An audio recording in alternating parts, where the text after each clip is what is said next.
सातवीं में सबसे पहले हम स्टार्ट करेंगे अध्याय 1। Yes. का नाम क्या होगा? पूर्णांक। पूर्णांक। पूर्णांक का मतलब क्या होता है? विमल बताओ बताओ। धन एक से अनंत तक। धन 1 से लेकर अनंत तक की संख्याओं को क्या कहते हैं? पूर्णांक कहते हैं। पूर्णांक संख्या। अच्छा, केवल पूर्णांक में धन वाली संख्या ही आएगी क्या? बस इधर रखो। पूर्णांक में क्या धन वाली संख्या ही आएगी क्या? पूर्णांक में दोनों संख्याएं आती है, यस सर। ऋण वाली भी और धन वाली भी। मतलब दोनों संख्याएं धन वाली और ऋण वाली दोनों संख्याओं को पूर्णांक कहते हैं। पूर्णांक का मतलब केवल धन वाली संख्या नहीं होता है, पूर्णांक का मतलब होता है संख्या। अब कौन सी संख्या बेटा? दो टाइप की संख्या होगी। एक तो होगी ऋणात्मक पूर्णांक मतलब ऋण वाली संख्या, और एक होगी धनात्मक पूर्णांक।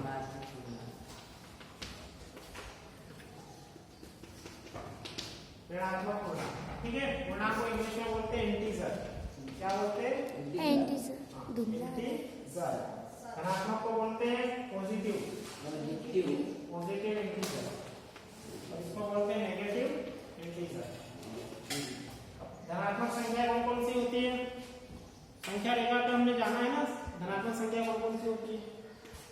जीरो के जब हम दाएं ओर चलेंगे, है ना, जीरो के दाएं ओर चलेंगे, मतलब दाएं ओर जाने का मतलब है जीरो में हमने क्या जोड़ा?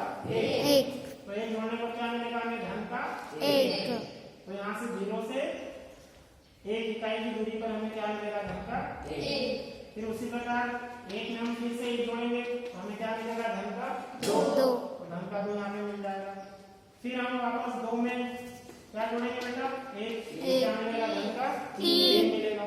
यहाँ पे क्या मिल जाएगा? धन का तीन। उसी प्रकार एक एक जब हम जोड़ते जाएंगे तो संख्या क्या होती जाएगी? बढ़ती जाएगी। बढ़ती जाएगी। संख्या बढ़ते जाएगी, हमको नंबर भी बड़ा बड़ा मिलता जाएगा।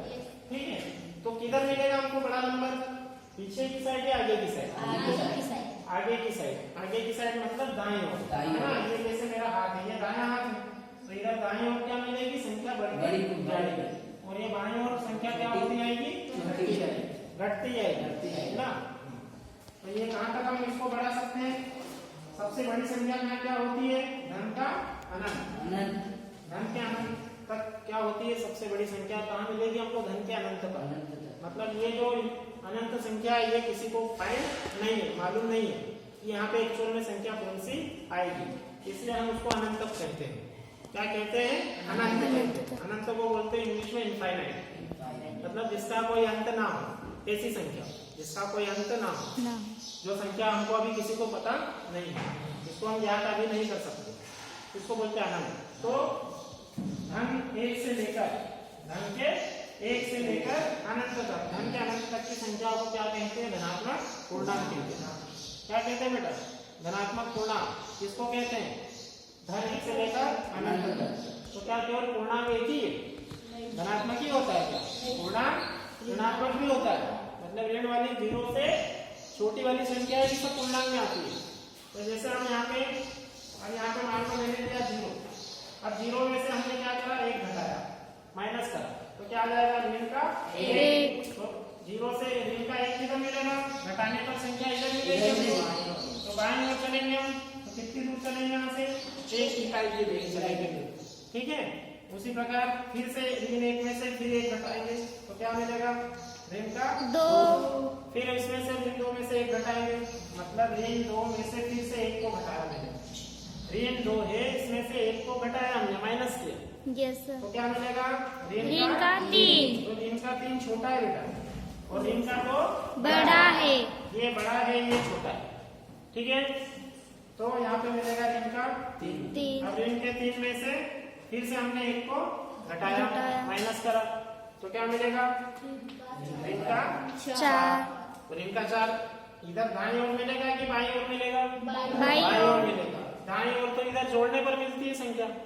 इधर ऋण दो कैसे मिलेगा? जब ऋण तीन में मैं एक जोड़ूंगा, प्लस करूंगा, तब ऋण दो मिलेगा, फिर ऋण दो में एक जोड़ूंगा तो ऋण का एक मिलेगा। और उसी प्रकार जब घटाते जाएंगे तो इधर जाएंगे, इधर चलेंगे बाईं ओर। ऋण एक में से एक घटाया तो ऋण दो मिला, ऋण दो में से एक घटाया तो ऋण तीन मिला, ऋण तीन में से एक घटाया तो ऋण चार मिला। अब ये इसका मतलब समझिए कि नहीं, ऋण तीन और ऋण एक का मतलब क्या होता है? ऋण तीन और ऋण एक का मतलब क्या हुआ कि ऋण तीन ये ऋण 3 है, इसमें से तुमने एक को घटाया तो क्या मिला? ऋण का 4। मतलब किधर जाना पड़ेगा मुझे? ऋण 3 पे यदि मैं खड़ा हो जाऊंगा और उसमें से यदि मुझे एक को माइनस करना है, घटाना है, तो मुझे किधर जाना पड़ेगा? उधर या इधर? आगे या पीछे? पीछे। किधर जाएंगे? पीछे। इधर जाएंगे। तो यहाँ पे जब घटाएंगे तो बेटा क्या मिलेगा? ऋण का 4 मिलेगा। क्या मिलेगा? ऋण का 4। अच्छे से समझ लो, क्योंकि ये बार बार मैं रिपीट नहीं करूंगा फिर। ठीक है? हाँ। अब ऋण 4 के ऊपर हम आ गए, फिर हमने वापस क्या करा? ऋण 4 में से फिर से क्या करा? एक को घटाया। ऋण 4 पे हम खड़े हो गए, उसमें से एक कदम कहाँ गए? पीछे गए। पीछे जाने का मतलब क्या है? घटाना। पीछे कब जाएंगे? जब हम घटाएंगे। हाँ। और घटाने पे संख्या छोटी मिलेगी। हाँ। संख्या छोटी वाली किधर मिलेगी? इसके पीछे मिलेगी, 4 के पीछे। और 4 के आगे बड़ी संख्या मिलेगी। बड़ी संख्या। तो इधर बाईं ओर छोटी संख्या मिलती है, दाईं ओर बड़ी संख्या मिलती है। तो कोई भी यदि संख्या पे यदि हम खड़े हो जाए और यदि उसके बाईं ओर जाएंगे तो संख्या यहाँ पे छोटी मिलेगी। छोटी और मिलेगी। यदि हम उसके दाईं ओर जाएंगे तो संख्या यहाँ पे बड़ी मिलेगी। तो दाईं ओर बड़ी संख्या मिलती है, बाईं ओर छोटी संख्या मिलती है। तो ऋण 4 में से एक को घटाएंगे तो बेटा मिलेगा ऋण का 5। क्या मिलेगा? 5। यहाँ पे क्या आ जाएगा? यहाँ पे आ जाएगा बेटा ऋण का 5। आया समझ में? यस अब सर। वापस ऋण 5 में से फिर से एक घटाया हमने। एक घटाया मतलब एक कदम कहाँ गए? पीछे। पीछे। तो क्या आएगा? ऋण का 6। इसी प्रकार घटाते घटाते जाएंगे तो संख्या बहुत छोटी होती जाएगी। छोटी से फिर छोटी, फिर उससे भी छोटी, फिर उससे भी छोटी, उससे भी छोटी, फिर आखिरी में सबसे छोटी संख्या मिलेगी। उसी को भी क्या कहेंगे? अनंत। अनंत कहेंगे। मतलब इतनी छोटी संख्या जो हमको मालूम ही नहीं, इतनी सबसे छोटी से छोटी संख्या जो हमको ज्ञात नहीं कर सकते, इसको हम कहते हैं ऋण का अनंत। अनंत। क्या बोलेंगे बेटा? ऋण का अनंत। आया समझ में? जैसे धन का अनंत था। धन का अनंत का मतलब क्या था? सबसे बड़ी संख्या जो हमको मालूम नहीं है, जो हमको जिसको हम ज्ञात अभी नहीं कर सकते, वो है धन का अनंत। और ऋण का अनंत मतलब सबसे छोटी संख्या, ये सबसे बड़ी और ये सबसे छोटी। अब यदि कोई तुम्हारे से पूछे कि बताओ सबसे बड़ी संख्या क्या है, तो तुम क्या ये बोलोगे कि सर लाख है, करोड़ है, अरब है, खरब है? नहीं ये कहोगे इसके भी आगे है। हाँ। तो कहाँ तक है? वो सबसे आखिरी वाली धन का अनंत धन का अनंत। प्लस के इनफाइनाइट तक है, धन के अनंत तक है। और यदि मैं तुम्हारे से पूछूं बताओ सबसे छोटी संख्या कौन सी है, तो सबसे छोटी संख्या हम तो क्या समझते हैं कि 0 है, लेकिन 0 से छोटी ऋण 1 से छोटी ऋण 2, ऋण 2 से छोटी ऋण 3, ऋण 3 से छोटी ऋण 4 है, ऋण 4 से छोटी ऋण 5 है, ऋण 5 से छोटी ऋण 6, ऋण 6 से छोटी ऋण 7 है। फिर ऐसे घटाते घटाते घटाते घटाते और जाएंगे, ऋण 100 आएगा, फिर ऋण का 1000 आएगा, फिर ऋण का 1 लाख आएगा, फिर ऋण का 1 करोड़ आएगा, फिर ऋण का 100 करोड़ आ जाएगा, फिर ऋण का 100 अरब बन जाएगा, फिर ऋण के 100 अरब से भी और छोटी हो जाएगी। तो ऐसी सबसे छोटी संख्या हमको मालूम नहीं, उसी को हम बोलते हैं ऋण का अनंत। अब धन का अनंत और ऋण का अनंत समझ में आया?